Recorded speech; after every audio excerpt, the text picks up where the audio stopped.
ಇವಾಗ್ಲೂ ನಾನು ತುಂಬಾ ಪ್ರಾಡಕ್ಟ್ ಯೂಸ್ ಮಾಡ್ದೇನೆ ನನ್ನ ಮುಖದಲ್ಲಿ ಅದೇ ಗ್ಲೋ ಇದ್ದಿದ್ರೆ ಚೆನ್ನಾಗಿರ್ತಿತ್ತು. ರೀಕ್ರಿಯೇಟ್ ಮಾಡ್ಬೇಕಂತಾನೆ ನಾನು ಅದೇ ಗ್ಲೋಗೋಸ್ಕರ ನಾನು ಫೇಸಸ್ ಕೆನಡಾ ಅವರ ಸ್ಟೋಕ್ ಕ್ರೀಮ್ ನ ಯೂಸ್ ಮಾಡ್ತಾ ಇದ್ದೀನಿ. ನೀವೇ ನೋಡ್ತಿರ್ಬೋದು ಒಂದೇ ಸ್ವೈಪ್ ನಲ್ಲಿ ಎಷ್ಟು ಇನ್ಸ್ಟೆಂಟ್ ಗ್ಲೋ ಕೊಡ್ತಿದೆ ಅಂತ. ಇದರಲ್ಲಿ ಹೈಲೋರೋರಿಕ್ ಆಸಿಡ್ ಮತ್ತು ಶೀ ಬಟರ್ ನ ಯೂಸ್ ಮಾಡಿದ್ದಾರೆ. ಹಾಗೆ ಆಲ್ ಡೇ ಹೈಡ್ರೇಷನ್ ನ ಕೊಡುತ್ತೆ. ನೀವೇ ನೋಡ್ತಿರ್ಬೋದು ಗ್ಲೋ ಎಷ್ಟು ಸಕ್ಕದಾಗಿ ಕಾಣ್ತಿದೆ ಅಂತ.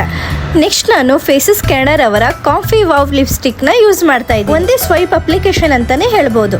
ಹಾಗೆ 9 ಅವರ್ ಲಾಂಗ್ ಸ್ಟೇ ಆಗಿ ಇರುತ್ತೆ. ಹಾಗೆ ಈ ಲಿಪ್ಸ್ಟಿಕ್ ನಾನು ಬ್ಲಷ್ ಹಾಗೂ ಐ ಶಾಡೋ ಆಗಿ ಯೂಸ್ ಮಾಡ್ತಾ ಇದ್ದೀನಿ. ಫೆದರ್ ಲೈಟ್ ಕಂಫರ್ಟ್ ಆಗಿ ಇರುತ್ತೆ. ಹಾಗೆ ಫೈನಲ್ ಆಗಿ ಪಿಂಕ್ ಗ್ಲೋ ತುಂಬಾ ಹೈಲೈಟ್ ಆಗಿ ಕಾಣ್ತಿತ್ತು. ನೀವೇ ಡಿಫ್ರೆನ್ಸ್ ನ ನೋಡಬಹುದು. ಮತ್ತೆ ನಾನು ಸ್ಟೋಪ್ ಕ್ರೀಮ್ ನ ಹೈಲೈಟ್ ಪಾಯಿಂಟ್ ಎಲ್ಲೆಲ್ಲಿ ಇರುತ್ತೋ ಅಲ್ಲಿ ಯೂಸ್ ಮಾಡ್ತಾ ಇದ್ದೀನಿ. ಇದೇ ನನ್ನ ಫೈನಲ್ ಲುಕ್. ಬರೀ 2 ಪ್ರಾಡಕ್ಟ್ ಇಂದ ನಾನು ಗ್ಲೋಯಿಂಗ್ ಲುಕ್ ನ ಮಾಡ್ಕೊಂಡು ಜಸ್ಟ್ 2 ಪ್ರಾಡಕ್ಟ್ ಇಂದ ನಿಮ್ಗೂ ಈ ತರ ಗ್ಲೋ ಬೇಕು ಅಂದ್ರೆ ಪ್ರಾಡಕ್ಟ್ ನ ಟ್ಯಾಗ್ ಮಾಡಿರ್ತೀನಿ, ಹೋಗಿ ಬೈ ಮಾಡಿ. ಹಾಗೆ ಇದು ಮಿಂತ್ರಾ, ಅಮೆಜಾನ್, ಫ್ಲಿಪ್ಕಾರ್ಟ್, ನೈಕಾ, purple.com ಅಲ್ಲಿ ಪರ್ಚೇಸ್ ಮಾಡಬಹುದು. Thank you.